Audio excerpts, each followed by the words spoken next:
I stared at the subject line for a full minute before I opened the email.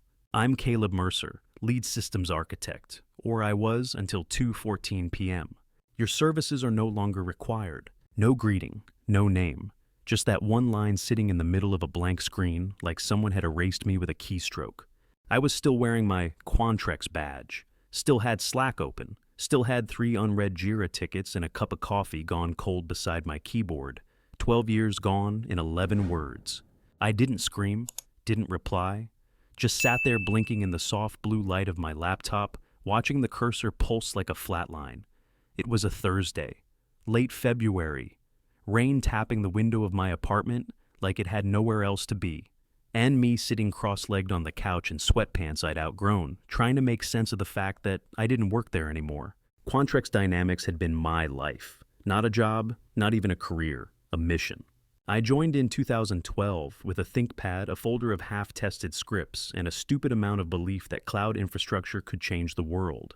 I helped design the core system that now powers half their enterprise clients. I wrote the dynamic load framework they parade in investor decks. I built the thing they brag about in boardrooms, and they let me go with a boilerplate auto-send.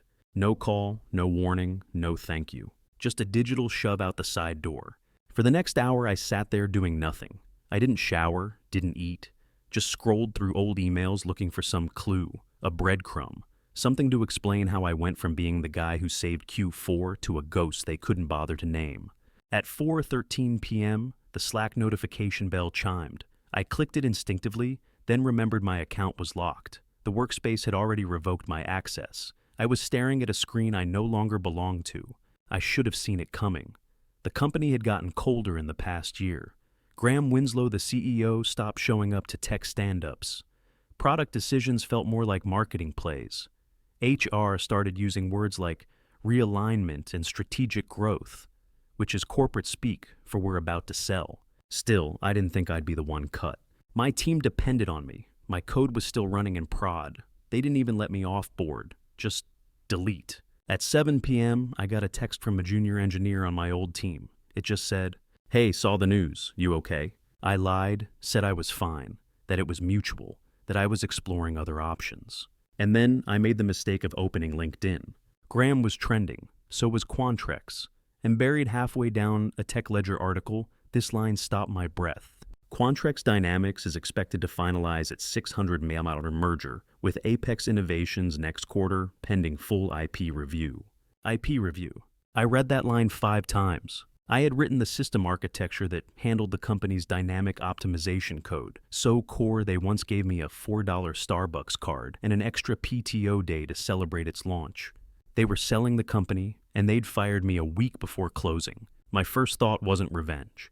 It was confusion. Then betrayal, then something else I hadn't felt in a long time, a cold, quiet instinct that something didn't add up.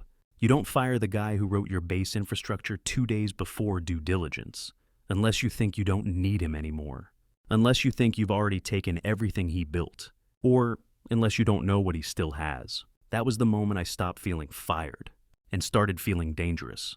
Before I go deeper, let me know where you're listening from. Just drop a comment. And if you've ever been blindsided at work, hit like, so I know I'm not alone. The letter came the next morning, wedged halfway under my apartment door, like it was trying to sneak in unnoticed. Not a package, not an envelope, one of those certified heavy stock legal mailers that smells like toner and foreclosures. The kind of letter that makes your stomach clench before you even read the return address. Ramirez and Cole LLP Corporate Litigation, San Francisco. I sat on the edge of the kitchen counter for a long time before opening it, coffee in one hand, envelope in the other, my cat Milo swatted at the corner like it was a toy. I envied him. He had no idea we were holding a live grenade. Inside, 3 printed pages, a polite bomb written in formal legalese. Dear Mr. Mercer, we represent Apex Innovations in regard to the pending acquisition of Quantrex Dynamics. We request your urgent availability to discuss U.S. patent Walsh US 86194478B, currently listed under your name as sole inventor. I blinked, read it again. Sole inventor. I didn't even remember filing a patent. My heart started punching harder than caffeine ever could. I spun my laptop around and typed the number into the USPTO database. Fingers shaking. My Wi-Fi stuttered. The page stalled. Come on, and then it loaded. Dynamic Load Optimization Protocol for Distributed Cloud Systems. Inventor, Caleb R. Mercer. No Quantrex name, no team name, no shared credit. Just me. I actually said it out loud. What the hell? Then a memory half buried under years of deadlines punched through. Dan Whitaker, my old mentor, the man who hired me, the guy who used to tape his ID badge to his shoe and say badges are for sheep. He was Quantrex's original CTO before Graham Winslow politicked him out during the restructure. 5 years ago, Dan limped into my cube during a brutal sprint cycle. I remember he dropped a manila folder on my desk without saying a word. Just waited. Dan, what is this? I'd asked. He leaned against my chair, exhausted but focused. It's a solo patent application. For your cloud load balancer framework. File it. I laughed, thinking it was a joke. I already submitted the white paper to compliance. This'll get flagged. His eyes narrowed. Then don't tell them. File it through the personal exemption clause. It qualifies. Trust me. I stared at the folder like it was radioactive. Legal's gonna eat me alive. Dan's voice dropped. Caleb, they're going to use you then, forget you. That's what they do. File this now, or you'll regret it when the vultures come. I wish I could say I believed him then. I didn't, but I filed it anyway, just to shut him up. And then I forgot about it. Like everything else that wasn't urgent, like everything else I didn't think would matter, until now. I sat there on my floor surrounded by dirty mugs and unread Slack pings from a team I no longer belonged to, staring at a digital receipt that said, "This is yours." They fired me. They erased my credentials, but they didn't know I still held the fuse. My phone buzzed. Unknown number, San Francisco area code. I let it go to voicemail, then pressed play. Caleb, it's Graham. Graham Winslow. Listen, man, I heard about the, mix-up with the IP paperwork. Nothing major. Just some clerical overlap with a legacy filing. Totally fixable. He laughed. That shallow investor boardroom laugh. We'd love to clear it up. Water under the bridge, right? Call me. I didn't call. I stared out the window at the gray bay sky and pulled up an old email I'd saved but never replied to. One Dan had sent on his last day before they walked him out. If they ever come sniffing, call me. Burner ends in 5914. DWs. I texted it. Dan, it's Caleb. The patent you made me file, it just detonated. Call me. At 2:12 a.m., my phone rang. About damn time, Dan's voice rasped through the line, like gravel dragged over concrete. They fired me, I said. 2 weeks ago. No warning. Dan exhaled. Right before the merger. Yeah. A pause. Classic. They thought they could gut the house and keep the foundation. My throat tightened. Dan, that patent, did you know this was going to happen? I didn't know when he said, but I knew Graham, and I knew what your code was really worth. I could hear him light a cigarette. You remember Lydia Marks? I blinked. The IP lawyer who chewed up Titan's CTO on that blockchain case. She's expecting your call. That was the moment I stopped feeling like a casualty and started feeling like a contingency. I called Lydia Marks just after sunrise before I had time to talk myself out of it. Her assistant picked up. Please hold for Ms. Marks. No small talk, no delay. Just static then, a voice cut through like a scalpel. You're the one Dan warned me about. Caleb Wright. Yeah, I realized I was nodding like she could see me. I didn't think this was real. I barely even remember filing the patent. She exhaled. That's usually how these things start. But you built it, didn't you? Every line. Then it's real. She spoke like someone who didn't have time for anyone's existential crisis. Precise, cold, efficient. I found myself straightening my posture like she'd know if I didn't. Listen carefully, she said. Quantrex is collapsing and doesn't know it yet. You hold the core IP they need to finalize the Apex deal. If you sign the documents Dan gave you and it looks like you did, then you, Mr. Mercer, are the most important person in this entire transaction. I didn't answer. My mouth was dry. She continued. Apex Innovations already knows. Their legal team reached out last night. They're not interested in dealing with Quantrex anymore. My stomach dropped. What does that mean? It means you've just been upgraded from ex-employee to critical gatekeeper of a $600 million deal. I let out a low, stunned breath. A week ago, I was invisible. Now I was apparently indispensable. I tried to laugh. So, what, you think they'll just write me a check? No, she said flatly. They'll try to scare you first. She paused like she was giving me a second to process what she already knew was happening. In fact, they probably already have. I glanced toward the unopened email I'd ignored the night before. Subject line, confidential notice, return of company property. Yeah, I said quietly. They're poking. Of course they are. They want you rattled enough to come back on their terms. There was a shuffle of paper. She was already flipping through the case. I've seen this before. They'll offer you something that sounds generous, a settlement, retroactive recognition, maybe even a consulting title. But if that patent is clean and it looks clean, then they're cornered. She didn't say anything else for a moment. Then cool and clear. This is your move now. I swallowed hard. Dan always said something like this might happen, made me file it under my own name. I thought he was being paranoid. Well, she said he was right. That patent isn't just protection, it's leverage. I started pacing across my tiny kitchen, stepping over last night's laundry and an unopened bag of cat litter, Milo. My cat meowed in protest. His food bowl was empty again. You okay? She asked. I'm adjusting. I paused, looking at the sagging bookshelf in the corner, the faded badge from Quantrex still clipped to a lanyard hanging by the door. Feels like I fell through the floor and landed in someone else's shoes. That's not shock, Caleb. That's power. You're just not used to holding it. She let that hang for a second, then added more softly this time. But don't mistake interest for loyalty. Apex wants what you have. Just make sure you get what you need. That hit me harder than anything else she said. Yeah, I murmured. Okay, here's what's next, she said. You stay silent. No contact with Quantrex, no emails, no Slack. Especially not with Graham. If they try anything, threats, offers, guilt trips, you forward everything to me. What if it's friendly? Especially if it's friendly. That made me laugh, because I already had 2 voicemails from Graham waiting. One syrupy, one urgent, both fake. Caleb, she said, this isn't a negotiation, it's a reckoning. I stopped pacing. That line stayed with me. I cleared my throat. So what happens now? Now, she said, we prepare a notice of intent. You give Apex permission to open direct licensing talks with you. I'll send the draft in an hour. Until then, go dark. Let them sweat. Then she hung up. No goodbye.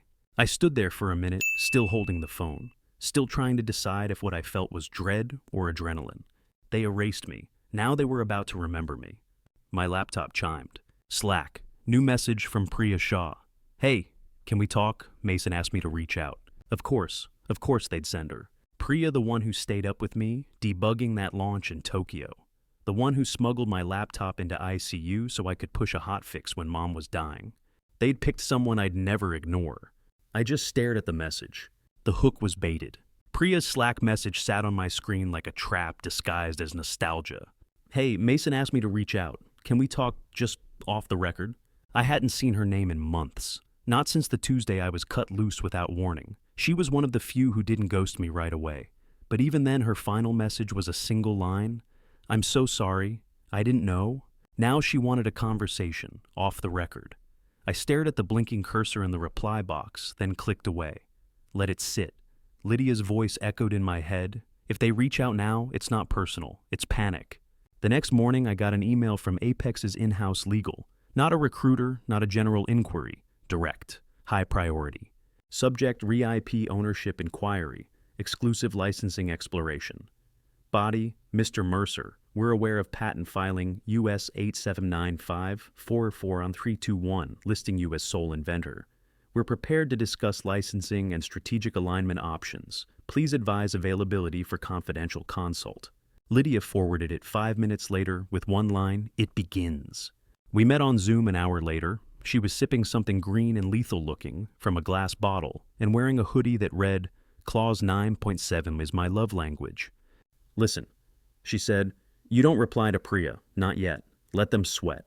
If they think you're adrift, they'll expose what they are hiding. I nodded, though part of me hated the calculation. Priya had been a friend. We shared countless late nights debugging modules Mason couldn't even spell. They're not sending her as a friend, Lydia said, reading my silence. They're using the closest warm body they think you might trust. Don't. And Apex. She leaned forward. Apex wants to own the future, and they think your patent is the blueprint. But you don't sign anything until we see their terms. No fast handshakes. This isn't a thank you, it's leverage. She clicked a folder on her screen and dragged over a PDF. This is the standard Quantrex NDA you likely signed. Section 5.3 says IP must be formally assigned. Yours never was. We checked. That's your opening. I pulled up my own copy. There it was, plain as daylight. Section 5.3, all inventions must be submitted and formally assigned to Quantrex IP counsel. Failure to process formal assignment within 90 calendar days voids corporate claim. I remember Dan pressing that manila envelope into my hand. I hadn't understood his urgency then. Now it read like prophecy.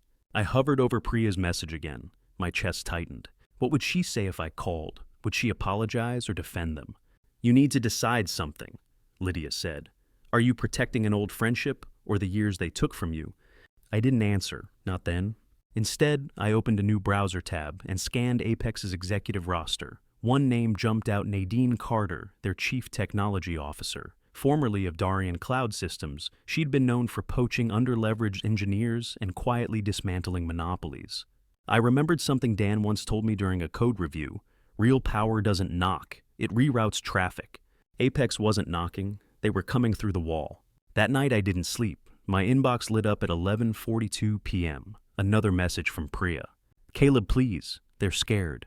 You should hear what they're saying in the team meetings. Call me." She didn't include a number, just a plea. I stared at it until my eyes burned. The guilt was there, familiar. But next to Lydia's forwarded Apex memo, it didn't weigh as much as it used to. Have you ever looked at someone you used to trust and wondered if they were sent to keep you quiet? The next morning, Lydia called me before I was even fully awake. "They've blinked. Quantrex just filed an intent to dispute with the USPTO. No formal challenge yet, just a shot across the bow." What does that mean? It means they're trying to intimidate you into folding. Don't. We respond by initiating direct talks with Apex. Quietly. You're going to take that meeting. What if Quantrex threatens litigation? Then we show them the time-stamped filing records, and we remind them who's standing on whose invention. I took a long breath. There was no going back. "Okay," I said. "Set the meeting." Lydia smiled. "You're not just holding the match, Caleb. You're the fuel." As the call ended, I pulled up Priya's message one more time. I started typing. "Hey Priya, appreciate you reaching out. A lot's happening right now. Maybe next week." I hit send. It wasn't a lie, it just wasn't the whole truth. Because next week I'd be sitting across from Apex's legal team, and Mason Caldwell still had no idea the storm was already coming from inside his old firewall. The first time I saw Quantrex's internal Slack channel leak, it wasn't from a whistleblower. It was from Priya, unintentionally. She'd forwarded me an old holiday photo from our team archive, some dumb inside joke about my coffee addiction, and forgot the thread included a redacted compliance inquiry. Just a few lines, but the kind that makes your stomach knot. Redacted subject: urgent patent exposure scope. Has anyone confirmed Mercer's role in Framework 7B prior to pre-act disclosure? Legal says Apex Counsel is asking specific inventorship cues. If he wasn't included in 2020 provisional, we might have exposure re-continuity claim. Exposure. Not risk, not question, not oversight. Exposure. Lydia leaned over my screen and exhaled like she'd just found a live grenade in the kitchen drawer. They knew, not just that it was yours, but that they buried it. I felt it in my chest. Not rage, not fear.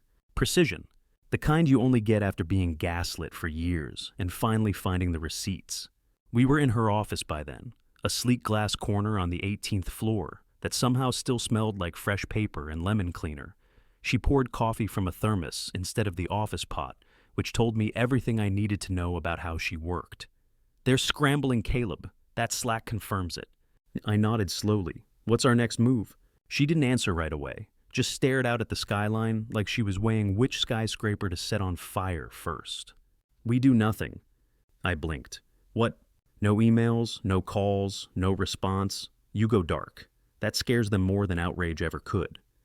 The silence between us thickened, not because I disagreed, but because I understood. This was the part where the hunted stops running, where the silence becomes strategy. She pushed a folder toward me. "Apex wants to open formal talks. Licensing structure. They'll do it quiet if we want. NDA locked, but they want first refusal if acquisition fails." I skimmed it, catching the phrases that mattered: exclusive negotiating, window non-transferable rights legacy clause triggers. "They're locking out Quantrex." She nodded. "You hold the core. They just realized that."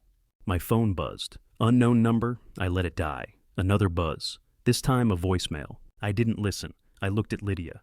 "Do I need to know what he said?" She shook her head. He's not your problem anymore. That night, I took the folder home. I laid it out on my kitchen table next to a cold pizza and 2 legal pads. For an hour, I just stared, not out of confusion, but because I wanted to memorize the feeling of power coming back. You ever felt that? The moment you realize the company that erased you now needs you to stay quiet. If you've ever been erased from something you built on purpose, drop a comment. You're not alone. And if this story resonates so far, subscribe and stick around. It's just getting started. I texted Dan a photo of the Clause 7.3b inventor exclusivity. He wrote back 4 words, strike while it trembles. 2 days later, I walked into Apex's headquarters. Polished stone floors, glass everything. The kind of building that whispers IPO in every light fixture. Lydia met me in the lobby with her usual calm brutality. Mason's flying in. He wants to negotiate personally. I raised an eyebrow. Isn't that a little desperate? She smiled. It's not desperation. It's surrender dressed up in a tie. The elevator ride to the 41st floor was silent, but in my head I could already hear it. Every excuse they'd make, every downplay, every baited offer. And I wasn't biting. The doors opened. Lydia glanced at me. Let's break a company. I opened the envelope with the same care I'd use for live wires. Thick cream stock legal header, Quantrex Dynamics letterhead embossed in silver. Dear Mr. Mercer, it began like we were old friends. We have become aware of your recent contact with Apex innovations regarding proprietary technology developed during your employment with Quantrex. I stopped reading. The next lines were boilerplate intimidation, implied NDA violations, vague consequences. The suggestion that the patent I claimed to own had been developed under direction and supervision of Quantrex leadership. Translation, they were scared. I emailed it to Lydia, no subject line. 10 seconds later, she called. No greeting. They flinched, she said. Good. She read the letter aloud, chuckling at the phrasing. Under direction and supervision, she repeated dry as dust. Funny how that direction never showed up in the version history. I smiled, but my stomach didn't. Because she was right, we had proof. Timestamps, Git logs, standalone commits from my personal repo when their dev network was down. But part of me still felt that old corporate reflex guilt for fighting back fear of stepping out of line. You okay, Lydia asked. I will be, I said. What now? She didn't hesitate. Now we respond with a declaration of ownership. Formal. We submit the full development timeline, highlight independent ideation, and prototype dates. I'll need Dan's witness statement. Dan, of course. I called him that night. He answered on the second ring. They sent the threat, didn't they? He said. Clause 9.4 NDA, and something about supervision. I blinked. Exactly. He laughed. Been through this fire before, kid. I've got receipts. When he said receipts, he meant actual printed copies, archived Slack threads from 4 years ago, meeting invites from his personal calendar, and a post-it note I'd written during the sprint week that birthed the core logic of the patent. Load doesn't just need balance. It needs intention. He'd kept it all. You kept this? I asked, stunned. Caleb, he said, I watched them take credit for too many things built at 2 a.m. by people like you. I didn't keep this for me. I kept it for you. I didn't know what to say, so I just listened as he read aloud an old Slack thread. Dan Russo, 10:04 p.m. Caleb. If that adaptive load mesh runs clean on the Apex cluster, file provisional ASAP. We'll fight the legal later. Just timestamp the damn code. See Mercer 10:06 p.m. You sure thought legal wanted it wrapped in the team filing. Dan Russo 10:07 p.m. They'll bury it. Tag it to your name. This one's yours. I remembered that night. I'd skipped dinner. My back ached from sitting so long. But Dan's voice in my head, gruff, tired, loyal, had pushed me forward. I sent the Slack thread to Lydia. She called it corporate gold, and she used it immediately. In her response letter to Quantrex, she quoted Clause 7.3b of their own IP agreement language that allowed personal filings in cases of unsupervised invention with documented timeline control. Their bluff had teeth, but ours had claws. Apex, meanwhile, was done waiting. They sent over a term sheet that made my heart pound. 1.2 hours upfront licensing fee, ongoing royalties for any deployment using my patent framework, option for full acquisition at market rate valuation, and a job offer director of cloud strategy. Think they'll match it? Lydia asked. Quantrex, I laughed. They'll pretend they never saw it. But they had seen it. Because the next morning, my LinkedIn inbox lit up with a message from Graham Winslow's executive assistant. Caleb Graham would love a quick sync today to clear the air. You still have a few friends here. That phrase, a few friends here, felt like a leftover line from a hostage movie. I didn't reply. I forwarded it to Lydia and Dan. Dan's response was instant. Don't talk to them without armor. Lydia's was even shorter. They're folding. I paced my apartment. I still hadn't answered Apex. I still hadn't said yes.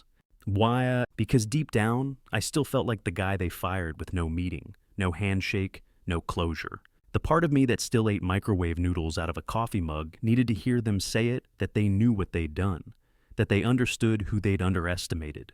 But revenge isn't about closure, not really. It's about clarity. And I was starting to see mine. I stared at the Apex term sheet again. My name in the top line, not buried in a team credit, not redacted in legal blur, just mine. Then I opened my laptop and clicked reply, but not to Graham, to Apex. I'm in, I typed. Let's talk transition terms. Because if you're going to burn a bridge, you might as well build a skyline on the other side. And what came next? Let's just say they weren't ready for that either. The voicemail came at 5:12 a.m. Not an email, not a Slack ping, a straight-to-voicemail message from an unlisted number that only said, "We'd prefer not to make this public. Call us back within 24 hours. No name, no title, just that sentence. But the audio metadata came from inside Quantrex HQ. I played it 3 times, not out of fear, out of something closer to curiosity. Because the moment you hear power start to sweat, you lean in. By 9 a.m., Lydia had already received a forwarded letter from Quantrex's legal team. One line stood out in bold. Failure to comply with IP non-disclosure agreements under Clause 4.2 may result in immediate injunctive relief and reputational damages. She read it aloud, then laughed. They're trying to trigger you. You know that, right? I nodded. I think I'm past the point of being triggered. Good, because Apex just sent their revised licensing offer. And it's not just generous, it's tactical. She flipped her laptop toward me. 7 figures. Equity, CTO-level visibility in the rollout, and a clause that froze Quantrex from touching the IP ecosystem for 2 years. I stared at the screen like it might vanish. They're playing to kill. They're playing to win, she corrected. You're the kill shot. I sat back in my chair, letting the weight of it settle, because this wasn't just about code anymore. This was about legacy. About which version of me would exist in someone else's narrative-forgotten employee or architect of their collapse. Mid-morning, Dan called. You get their bluff letter? Just read it. They've used that clause before. It's toothless unless you sign the amendment in 2021. I didn't. Dan exhaled. Then they're panicking. You know what that means. Time to move. I walked into Lydia's office. Tell Apex we're greenlighting the deal, exclusive rights. But I want one clause added. She tilted her head. What clause? If Quantrex files any further claim against the IP Apex reserves the right to subpoena internal compliance logs, emails, and R&D audit trails from 2017 to present. Lydia smiled slow and lethal. You want to smoke them out? No, I want them to know I can. At 1:46 p.m., we sent back Apex's signed agreement with my clause included. Quantrex would get the update by 2:00. By 2:12, Priya called. I'm not supposed to be telling you this, she whispered, but Mason's in the executive war room. There's a board emergency call happening tonight. Word is, someone's recommending he step down. I closed my eyes. They weren't just negotiating anymore. They were bleeding. He asked if I'd reach out again, said maybe we got off on the wrong foot, that he'd be open to you consulting. I cut her off gently. Priya, do you know what happens when you try to buy back trust with a gift card? She hesitated. It's just hard watching this from here. I get it, but he threw us both out the same way. You just didn't get the severance email. I hung up and sat in silence for a moment. You ever feel that strange mix of satisfaction and sadness, like watching a storm that finally hit, but part of you wishes it hadn't? That's what it felt like justice with a bitter aftertaste. Because the truth was, there had been a time I believed in Quantrex, when staying late felt like building something real, when Mason's praise meant more than a line in a performance review. Now all I saw was a crumbling empire built on names they never bothered to remember. And still, they thought I'd trade it all for a title and a paycheck. That's the thing about people like Mason. They confuse value with cost. But not everyone's for sale. If you've ever been erased, replaced, or treated like a line item in someone else's bonus spreadsheet, like, subscribe, stick around, you're not alone in this. Because what I did next, that's the moment Quantrex stopped bluffing and started breaking. And I made sure they did it in full view. They say a company's image dies in silence, then in headlines. It was a Thursday morning when the rupture became real. I was standing in line at a downtown coffee shop, waiting on a $5 drip I barely needed when my phone buzzed. It was Lydia. Just 3 words. It's out. Check Tech Ledger. My stomach didn't drop. Not anymore. I just pulled up the site like I was checking the weather. There it was, front page bold, font. Quantrex Dynamics, merger with Apex, halted over, patent dispute, subhead. Insider core infrastructure, licensed independently from former employee. That phrase, former employee, was doing a lot of heavy lifting. The photo below it was stock art, 2 business people shaking hands, one holding a burning contract behind their back. Cute. I walked out with my coffee and a calm I didn't expect. No adrenaline, no anger, just gravity. They weren't just losing the merger, they were losing the narrative. By noon, the article had been reposted across every B2B tech blog and LinkedIn feed. A few people tagged me directly. I ignored it. I didn't want a victory lap. Not yet. Not until I saw what came next. Quantrex went silent for 36 hours. That's a lifetime in crisis PR. No rebuttal, no spin, not even a denial. And when companies go dark that long, something's bleeding inside. It was Dan who finally cracked the lid. He called Saturday morning, raspy voice caffeine in his laugh. They're flailing, Caleb. I just got a BCC'd copy of a board confidence memo from a guy I mentored at Argent Capital. You want it? I didn't answer. He sent it anyway. It wasn't long, maybe 5 paragraphs, but it was pure corporate bloodshed. As fiduciaries, we must evaluate whether current leadership has placed the company in long-term legal jeopardy. Failure to anticipate IP risk under Clause 4.2 constitutes material breach of governance duty, per subsection 7.4b. Interim leadership restructuring may be warranted. They weren't talking about spin anymore. They were talking about heads rolling. I read it twice, not out of disbelief, but because I wanted to remember every word. The same board that once greenlit my termination without a second glance, now debating whether Mason should survive the quarter. And it wasn't over.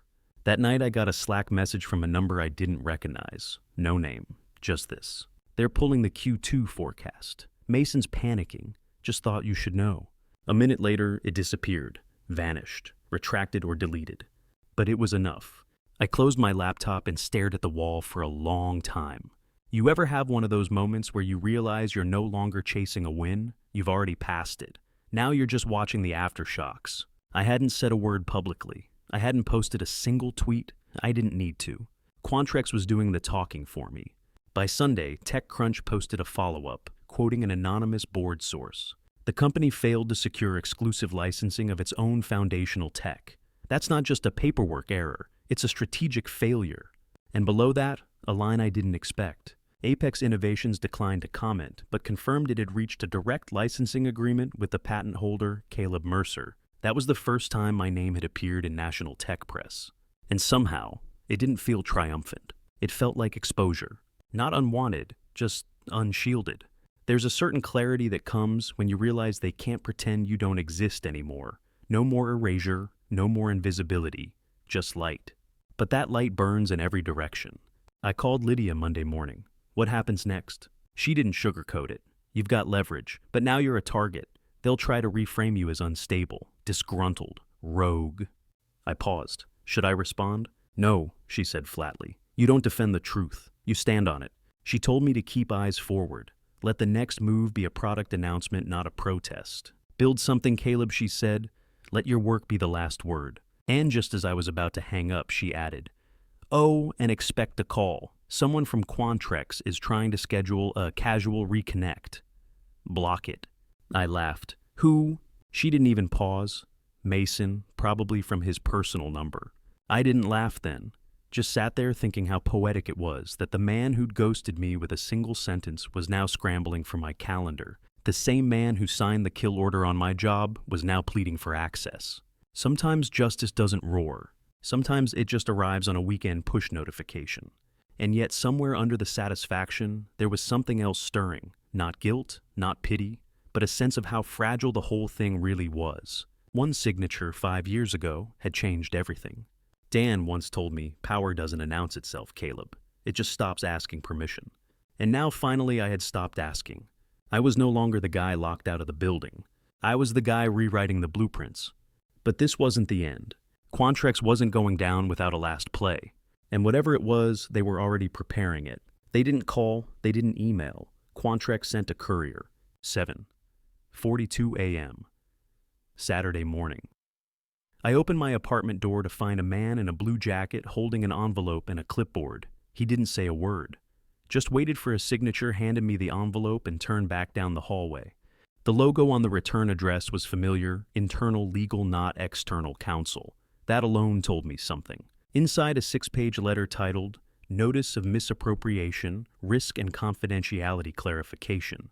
It was a scare tactic, dressed up like compliance. 6 pages of dense legalese claiming that I may be in possession of legacy intellectual property artifacts, and reminding me of my NDA obligations. Not an accusation, not a lawsuit, just a fog of implication designed to rattle. And if I were someone else, someone who hadn't read Clause 7.3b 17 times with Lydia over coffee, maybe it would have worked. But this was a threat disguised as policy. I called Lydia. She picked up before the second ring. Let me guess, she said, already caffeinated. They sent the fog letter. Saturday morning courier, I said. Direct from internal legal. That means they're panicking, she said. They know they can't stop the licensing. They're just hoping to spook you into making a mistake. I held the letter up to the window and let the sun pour through the paper. A pointless gesture, but it made me feel like I was holding their bluff to the light. Later that day, a screenshot landed in my Signal inbox. No message, just the image. It was a Slack thread. Someone from Quantrex Legal had clearly leaked it. The header read, Project Cradle Contingency. And beneath it, a message from Mason Caldwell. If we can't kill the licensing deal, we muddy the water. She goes into a compliance review, we flag the laptop audit her commits, trigger a discovery request. No context, no ethics, just tactics. I sat back and stared at it. This wasn't about winning anymore, not for them. It was about discrediting me, so no one would listen even if I won. Lydia, when I showed her, didn't flinch. We let them try, she said. And when they do, we file retaliation and tortious interference. Let them bring out the shovels, they'll bury themselves. There was something in her voice that steadied me. Not just experience. A kind of moral durability. Like she'd fought these wars before and learned how to win without blinking. Still, I felt the shake in my own hands later that night when I sat down to write out a timeline. Every message, every commit, every project handoff. I pulled the old logs from the backup Dan insisted I keep. Data beats drama, he used to say. When they go vague, you go exact. And for the first time in weeks, I realized something that made me stop cold. The last 3 updates to the dynamic balancer, the very foundation of the Apex deal, weren't made inside company hours. They were done on my personal machine using my own AWS sandbox after my official offboarding had already been processed. In other words, the core proof of function that Apex wanted, I hadn't built it as a Quantrex employee. I had built it after. I didn't plan it that way. I just couldn't stop thinking about the model. I kept tweaking it after they dumped me, but legally, it changed everything. And they had no idea. It was 2:14 a.m. when I texted Lydia. And turns out they don't just not own the patent. They also don't own the final architecture. Built post-termination, documented, logged. Her reply came 2 minutes later. Oh, Lydia. Then we're not licensing, we're selling, and we set the price. That was the moment I stopped feeling like the target. Now I was the terrain, and the war had to come to me. The next morning, Apex called, not legal, not procurement, the CEO. He wanted a private meeting. No lawyers, no board, just me, and a number.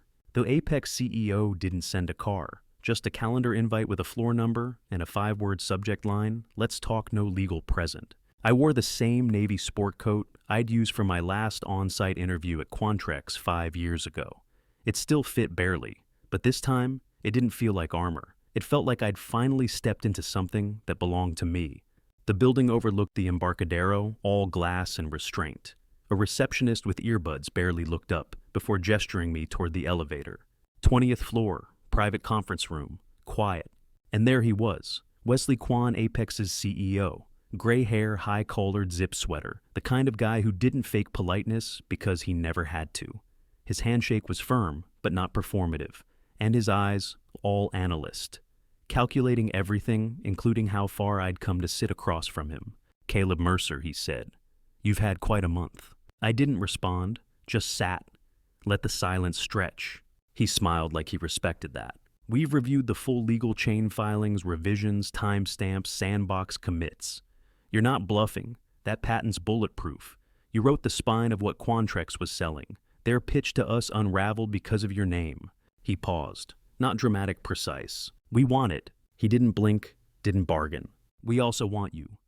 I raised an eyebrow. "You don't even know me. We've read your commits, your log notes, your internal documentation. You comment your code like you're explaining it to your future self. You build systems meant to outlive their founders. That tells me everything. I should have felt flattered. Instead, I felt something closer to seen. "Why am I here, Wesley?" I asked. "Because you're holding the fuse. Quantrex is done. Their leadership panicked and lost their shot. We want to build something better, cleaner, smarter. You have the tech. We have the reach. You could license it and walk away." I nodded, waiting. "Or he said you could lead the division that redefines how the cloud handles predictive load balancing. We're offering you a blank slate, budget, team, title." I looked down at the manila folder he slid across the table. Inside a draft licensing deal and a parallel offer for chief systems architect, Apex Innovations, mid-seven figures over 3 years, equity clause, sunset clause, full IP attribution. They weren't lowballing, they were betting. "You think Quantrex will just fade away?" I asked. "They already have. You burned their bridge to us, and their board knows it. Shareholders will force a restructure." "What about retaliation?" "Not our concern," he said, measured. "You stayed silent. You never spoke publicly. You followed the law. If they escalate, they lose." He leaned back, his voice softer now. "You know what I like most about you, Caleb? You didn't try to win headlines. You played long. You built quietly. And when the moment came, you let the system reveal itself." I didn't speak, because I knew if I did, I'd say too much. I'd spent so many years trying to prove my worth through output, through code, through sheer stamina. Now someone saw it without me having to lift a finger. I thought about Dan's voice, gravel and clarity. "You don't negotiate with snakes, you strike." But this wasn't a strike. This was succession. Wesley stood. "Take the day. Think it over. But know this.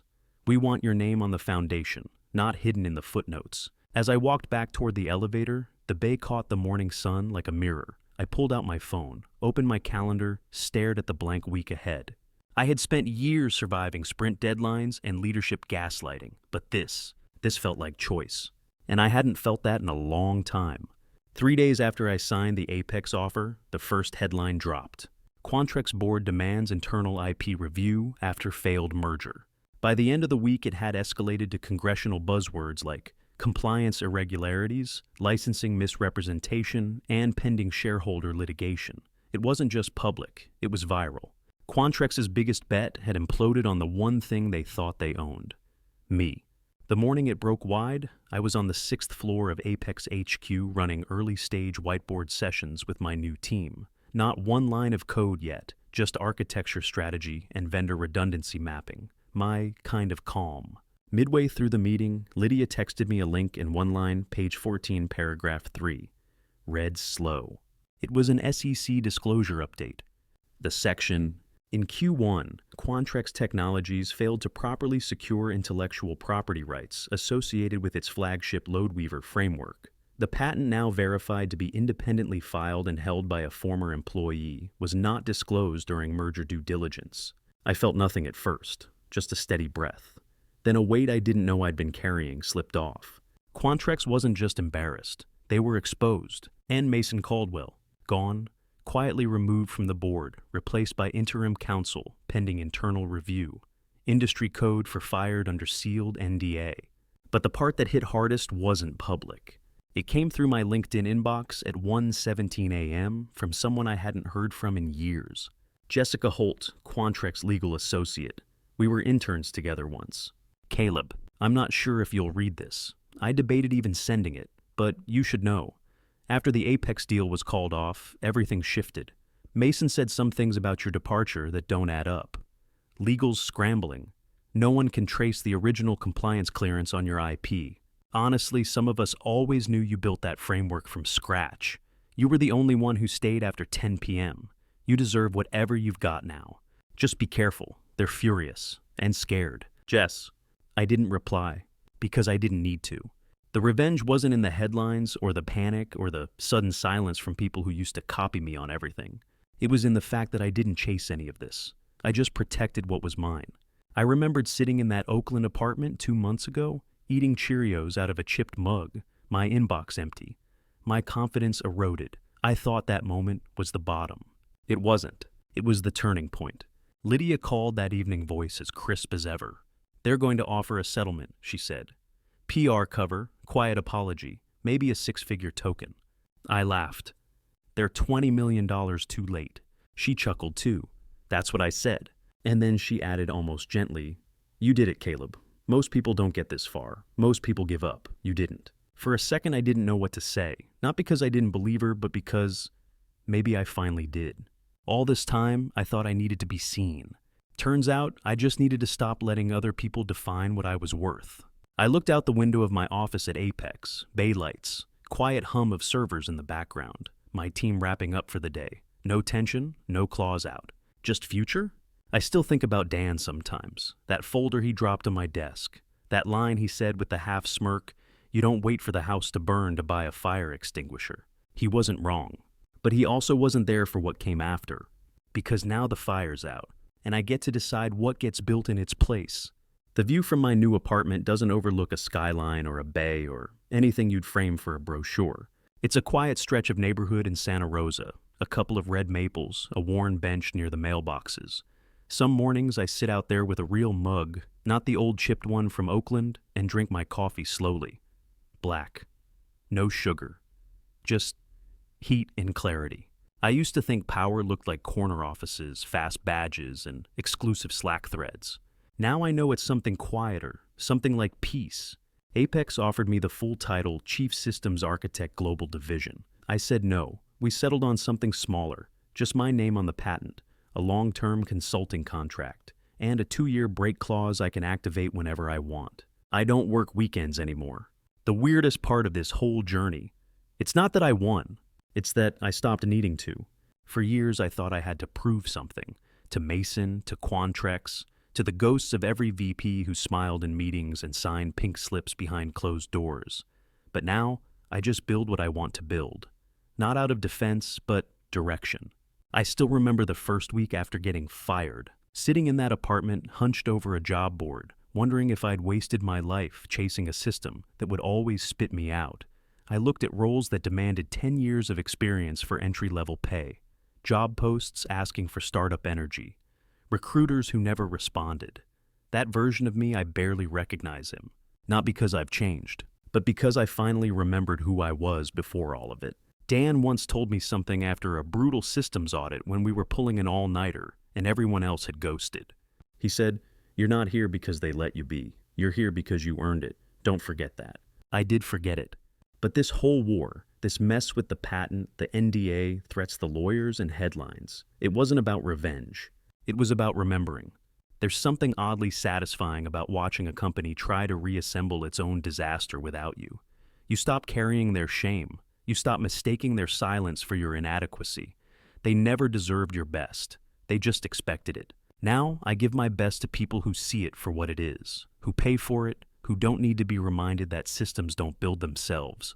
Have you ever built something so well that the people around you forgot you built it at all? That's what it felt like. Like, I'd disappeared into the architecture. Sometimes I get emails from old colleagues, some congratulating me, some asking for advice, a few apologizing. I don't hold grudges, but I don't reply either, because I've moved on. And not in that Instagram influencer kind of way. I mean, really moved on, past the replays, past the what-ifs, past the versions of myself that kept hoping the system would finally recognize the work. It didn't, so I left. And I'm not angry, I'm not bitter, I'm free. I don't need Quantrex to burn. I just need to keep building something better. And I get to decide what gets built in its place. Competence doesn't need revenge, just time. Let me ask you something. Have you ever built something others claimed as theirs only to realize they could steal your title, but not your fingerprint? because that's what I learned. They took the role, but I kept the reason they needed me in the first place. If any of this resonates with your own career path, whether you've lived it or just fear it might happen, drop a comment. I'd love to hear your story. And if you want more true stories like this one, subscribe, stick around.